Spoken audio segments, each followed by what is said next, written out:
making a like requirement from other sources coming into New York City. Now, here there's something else. You wonder why there is no meat in the stores for family use. Well, in the first place, the wholesalers selling to hotels and restaurants are permitted a 20% markup.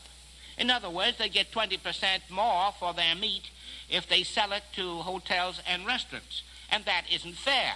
You get great, big, juicy steaks and all the meat you want in hotels and restaurants at exorbitant prices, and families cannot get enough meat.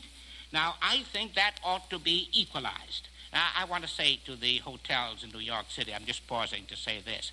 Now, we've got along very nicely for 10 years. And I've got splendid cooperation from the Hotel Men's Association. And I'm sure that the Hotel Men's Association receives splendid support from my administration. We've been happy and proud to advertise our fine hotels all over the country. Now, I wouldn't advise the Hotel Men's Association to change that system.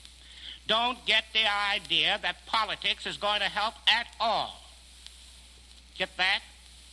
Now, just keep on doing the right thing without any hope of political interference or pressure, and we'll get along very nicely. I'm very proud of our hotels in New York, and I want to continue to be proud of them. But politics will not help you. Now, also, there's a markup on the meat sold for kosher purposes of $1.25. Now, if we equalize these markups, then I believe that the meat will be more equitably distributed. A shipping board are permitted to pay some $2 over seating prices if the meat is processed for them, and that ought to be eliminated. We're working on that in Washington. The meat situation is very, very bad, and I hope that we'll get some relief quicker than it has taken heretofore to get action from Washington. But I must say this. I'm sure that Director Bowles is working hard, is sincere, and understands the situation here in the East.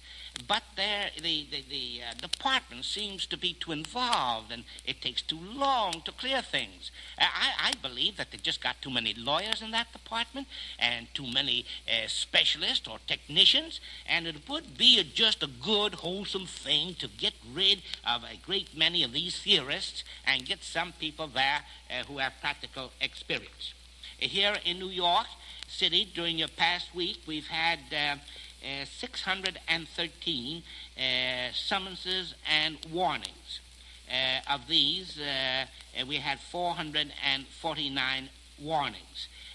We had 56 department summonses and 108 new magistrate court summonses.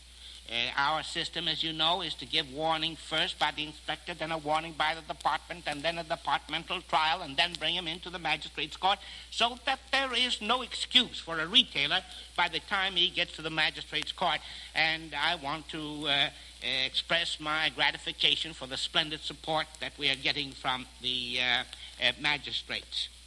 Butter is very, very scarce, as you all know, and I again appealed to the OPA to reduce the point value of oleomargarine. I've asked to have oleomargarine brought down to 1 a pound and hope to get results before long, but it is taking such a long time.